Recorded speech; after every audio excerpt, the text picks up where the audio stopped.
Continuing with components, the Crystal Clear project is following already a row of conferences. That part of this project on module design has a good design, really, where you can achieve 60% module efficiency, not solar cell efficiency. Lithium batteries arrive, you might have heard of this. There are good studies on that the overall efficiency is becoming better or surpassing lead acid battery. You see more and more presentations about combining LEDs with photovoltaics in one package for small lanterns or larger one.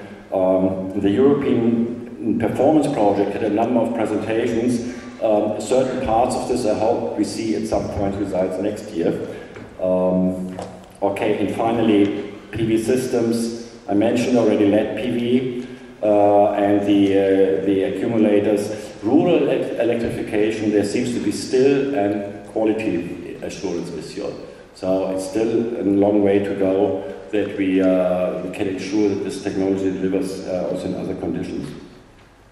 At the end, whatever you heard, wherever you were talking about, it's all about PV deployment and how will the market grow. A lot of talks about the European Union Directive on Renewables. Is it shining or casting shadows on PV? Will it foster 2.5% or 4% or 6% or even 12% by 2020? Important is to know there are only 9 months to go to get photovoltaics really anchored in the National Renewable Energy Action Plans, and that's the point of the national member states and also the National PV Organization. A lot in this plan will depend how Germany, Italy, Spain and France will perform. So the major countries which will make up the final contribution of photovoltaic electricity in Europe. There's good news from Italy. They've just, as of today, as we heard, today, 650 megawatt cumulative installed. End of the year it will be 750 megawatt. There's constant stable growth with constant conditions. It's an important country, and we hear very good news from France. The strong growth expected from their feed-in tariff. That will be quite interesting next year to see. I shall come to an end. The next year's conference most probably will be a different PV world.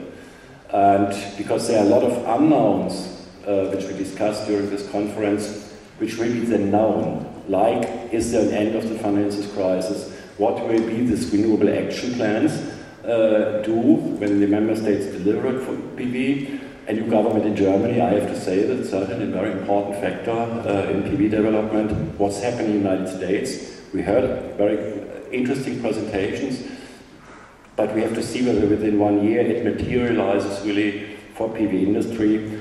It's the COP15 this December in Copenhagen.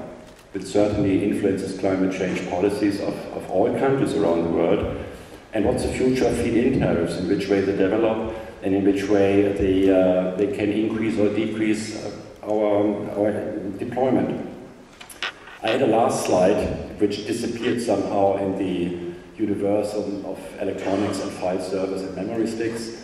I just want to say it was nice to have you here, and I'm quite happy that you all came to this conference, and I'm absolutely sure that we see us again in Valencia together with our partners from Asia and the United States, and then there will be enough new things to report which make it worthwhile to come. Thank you again.